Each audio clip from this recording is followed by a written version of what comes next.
Средното стручно образование е поатрактивно за упис на идните средношколци, отколку гимназиското.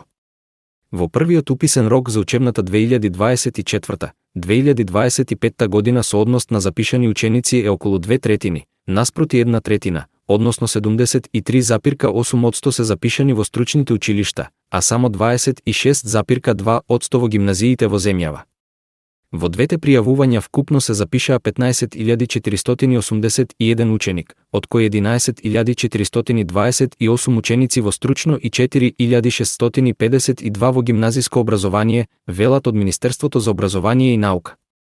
Анализите и податоците на Центарот за стручно образование и обука покажуваат дека неколку години наназад за учениците примамливо е дуалното образование, со кое е предвидено освен теорија и практична настава во компаниите, образование кое го бара домашниот бизнис сектор, но и европскиот пазар на труд. Директорот на Центарот за стручно образование и обука, Шериф Мифтари Лани на 31 мај во изјава за медиумите во Штип посочи дека 69% од учениците во прва годинава во земјава за учебната 2023-2024 година се запишани во стручните училишта.